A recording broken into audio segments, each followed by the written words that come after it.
Finally তোর আশা হলো আমাদের বাড়িতে, বল কি করবো বল। আগের মতো তো এখন আর বাড়ি থেকে বেরোতে পারি না, যখন তখন আর বাড়ি থেকে বেরোতেও দেয় না আমায়। তাই কেন?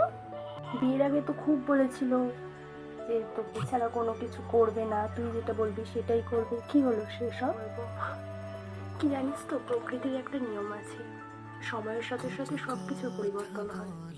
সেরকম সময়ের সাথে সাথে মানুষটারও পরিবর্তন হয়ে গেছে, মানুষের আচরণটাও বদলে গেছে। যে আমি বিয়ের আগে বাবা মায়ের হাতে একটা টোকা পর্যন্ত খাইনি। দেখি কই দেখি এগুলো কি করেছে, কি আর বলবো। তুই চলে কেন আসছিস না? কি বলতাম আমি, বলার মুখ আছে আমার কোনো? তাদের অবহতে গিয়ে যে ছেলেটাকে বিয়ে করেছিলাম, যে ছেলেটাকে বিয়ে করেছিলাম তাদের সাথে এত লড়াই করেছিলাম, সে আমার গায়ে হাত তোলে। আরে আমার কোনো বলার মুখ নেই, উল্টে তারাই আমাকে কথা শোনাতো, উল্টে তারাই আমাকে বলতো, খুব তো বলেছিলাম যে বিয়ে করিস না, ভালো না ভালো না, দেখলি তো কি হলো।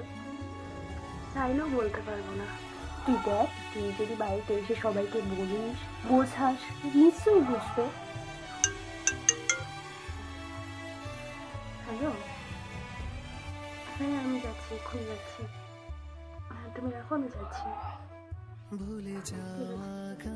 বাড়ি থেকে ফোন এসছে, আমাকে বেরোতে হবে, আর থাকতে পারবো না। থেকে যা, আজকের মতো আমাদের বাড়িতে অনেকটা রাত হয়ে গেছে। তোর বরকে বল আসতে, তাহলে এসে নিয়ে যা। অনেক কাজ আছে, আসতে থাকে, আমি ড্রপ করে দিয়ে আসবো তোকে। না না থাক, তোকে যেতে হবে না, তুই গেলে আবার আলাদা হয়ে যাবে। থাক, তোকে যেতে হবে না, আমি একাকেই চলে যেতে পারবো। তুই বলছিস না ফোন করে, আমি যাবো বলছি, সেটাতেও তোর প্রবলেম। আসি, আবার অন্য কোনো দিন হবে, ঠিক আছে?